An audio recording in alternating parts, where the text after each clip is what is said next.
okay? And I'm not ashamed of it, okay? I did my job. I put those rubber ducks down, and I'm not ashamed of it. I see them in my nightmares. I see them in my dreams. The rubber ducks are coming for me. The only thing I ever did with my knife was open MRE containers. Oh, it's awesome. Skydiving's awesome. Halo was so much fun. We never did any of that. Nah, I would have thrown up. In my mask, for sure. This marked the beginning of the era called the Cold War. Dude, David Hyder, man. That voice, that distinctive voice. I love it. Iconic. Yeah. Ooh, C-130? Hercules? Ooh, you have to check me on that. What's that air vehicle right there? Something tells me Hideo Kojima would make a great film director. Most of his games are cutscenes anyway. Yeah, Foxhound, baby. Flying over Pakistan, altitude 30,000 feet. Approaching Soviet... 60s, huh? Cold War. Stuff. I never did anything behind enemy lines, but we'd always have support. Whenever we would go out, say in Iraq, we'd always have backup. We'd have QRF, Quick Reaction Force. We'd have air support, some air asset, pulling surveillance, having eyes on the target. Good. I love the support that they give Snake in this. I love the codec, making those calls, getting that info. I'm not sure you're allowed to smoke on these flights, but hey, you know, it's Snake. He does what he wants. Ah, he's so cool. This is not Snake from the first one. This is 60s Snake, so this is Big Boss before he became Big Boss. Have a cigar and put on your mouth. Oi, I'm British. How was that? Pretty good? Halo, baby. I did Halo in the military. I didn't look that cool, though. Halo stands for High Altitude, Low Opening. It's an infiltration method. Different Special Forces teams have different kind of specialties, basically. Something they train on specifically. And I got to do Halo. I got to go to Halo school in Arizona, train up. You do night jumps. You jump with equipment. You jump in formation. So cool. It is so exciting. This is awesome. It never gets old. Yoji Shinkawa, man. Original art. Oh, Yoji Shinkawa's the man. His art is amazing. I like how the equipment, it looks realistic, but it's also stylized. This is one for the history books. The world's first Halo. Yeah, Halo, baby. 10 seconds to drop off. Stand by. So it was Snake that did the first Halo jump. It's so cold up there. So cold. Oh, he's so cool. Oh, it's awesome. Skydiving's awesome. Halo was so much fun. We never did any of that. Nah, I would have thrown up. In my mask, for sure. Asylum in the west through one of our mobs. I mean, it wouldn't be a Hideo Kojima game if there weren't plenty of cutscenes. In any mission, you would always have a briefing before the mission. So this is not completely inaccurate. You'd get pictures of the site, you'd get air intel, maps, you'd get size and disposition of the enemy army. Not exactly. One of his conditions. Yeah! In an eastern town with dead-end walls, East End boys and West End girls. Yeah, Berlin Wall. Great idea. Yeah! You have your body in that kind of position, you're going really fast and you're going right down to the ground. Your angle is down and you're going really fast. You open it up, then you get a little more control and you fall. Yeah, there you go. A little bit less aggressively. You're gonna have an altimeter on your wrist to check your altitude right there, that altimeter. If you're jumping from high up, you've got an oxygen mask, an oxygen supply. Doesn't look like he has much combat equipment. We would have a rucksack in between our legs attached to the front, and then you would kind of lower it to the ground once you get close to the ground as you're coming in for a landing. There you go, baby. That shock is usually the way we pack it. It's usually pretty rough. 20 minutes.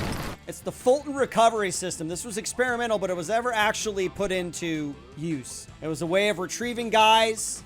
Yeah, Fulton surface air recovery system. Never actually done, because that's a big shock. Basically, you got a balloon. They used it in, if you look up Batman The Dark Knight, they kind of use a similar idea. That's the Fulton recovery system. Or our time limit.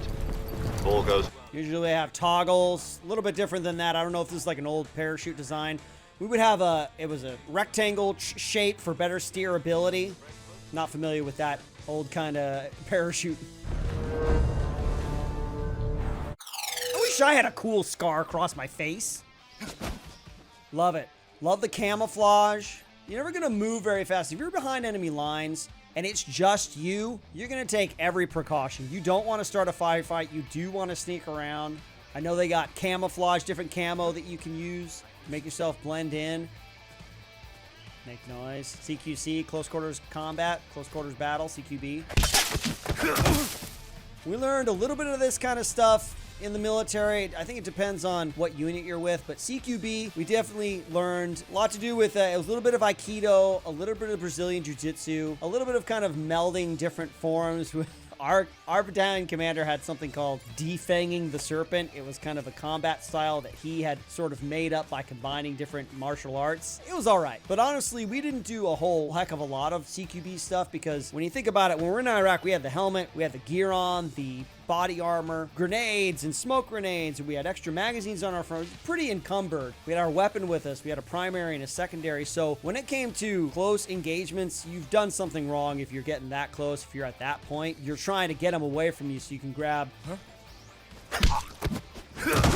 a weapon, grab your secondary, and put them down like that. But I can see needing CQC if you don't have anything else. But I'm trying to get a weapon right away. I would take that guy's weapon just in case. It's kind of a unique situation with Snake here. You know, this kind of situation, you do what's called, whenever you get into an area, so you infiltrate right away, you do what's called SEALs. Stop, look, listen, and smell. Take a moment, and you don't do anything. You don't move. You just stop. You just listen. Take in your surroundings, adjust, let your eyes adjust if it's nighttime and you're not doing night vision or anything like that. He's trying to move through. He's trying to get somewhere, which is Snake's the man. Ain't nobody like Snake. Love the picking up bodies. I suppose if you are in an area where you know there's going to be patrols, you might have to hide. I can see you hide in the body. Love the Cold War era gear, the camouflage, the web gear. If I'm in this situation, I'm not knocking dudes out, all right? I'm putting them down permanently. A lot of rubber ducks. I got PTSD from all the rubber ducks that I had to kill, okay? And I'm not ashamed of it, okay? I did my job. I put those rubber ducks down, and I'm not ashamed of it. I see them in my nightmares. I see them in my dreams. The rubber ducks are coming for me. Minimal settings. You know, depending on the mission, you have different SOPs, different equipment that you're gonna bring. Watch out for the bees. Use every advantage. No, you don't have to. Oh, all right. Well, whatever. I would have shot the wasps, but dude, get across here. Just have to wait, right? Wait till it's free. Wait till their guys aren't walking across it. Maybe wait till nightfall. I don't know if you have time constraints with something like this. Cover of night is going to be a big advantage because it's just one guy, right? And you got patrols all over. So I'm taking my time, right? Just to move it along. You'll forget about me after I've been gone. Oh, man, just push him off the side. But, oh God, Snake, no. No, don't. What do you, no, just get, oh! That's one way to do it. I mean, that's what I would have done. I would have pushed those guys right off. I am not worrying about, like, moral superiority. I'm taking those guys out. They're done. A lot of planning goes into stuff like this. Very risky. I mean, the thing that readily comes to mind would be the 1979 hostage attempted rescue. That was kind of the formation of Delta Force. A lot of coordination, going into the desert, stopping in a certain place. Then they'd have rehearsals. You do rehearsals of this kind of stuff. You'd have layouts. Maybe you have mock-ups of things, of buildings that you know you go into. You do this kind of stuff. Depending on how much time you had, you do rehearsal after rehearsal after rehearsal. Love his battle stance. The only thing I ever did with my knife was open MRE containers. Press R1, get the alternate view. To the target. We did camouflage stuff, but that was more basic and AIT stuff. The kind of conflict we were fighting at the time when I was in was Iraq and Afghanistan. There wasn't a whole lot of need for sneaking around. So usually we were doing larger forces going into a town, going into a neighborhood, larger groups, overwhelming force, a lot of backup. Train a little bit of stuff like this. SEER school mostly, but never really put it into practical application. Huh? It's very dangerous. Your senses, I feel like, are your greatest asset when it comes to a situation like this. You got to be hearing. Who's that? All right, got to control your breathing. Oh, no. Alert phase. Once you get folks alerted, they're not going to stop. It's not like they're going to wait 99 seconds or anything and then be like, well, probably fine. Waiting until nightfall is probably your biggest asset because if they can't find you, then you can't fail, you know? You're not going to go in there all Rambo style when you have limited resources if you're just one guy. I mean, you hear stories about guys behind enemy lines making it happen. Totally admirable. I mean, when you are trained up and you're at your physical and mental peak, yeah, you can be like Snake. It's not impossible. Who dares wins, am I right? Love the gear. It looks very Cold War. A lot of the stuff we used in basic training kind of was, 80s, 90s, at the woodland camo. You have like web gear, the shoulder straps, and you have stuff attached kind of like he does with his gear right there. I love it. That was so much fun. Metal Gear Solid series has always done a really great job of innovating, being creative, really focusing on trying to make you do stealth stuff rather than just being Rambo and blowing everybody away. Also a Green Beret, by the way.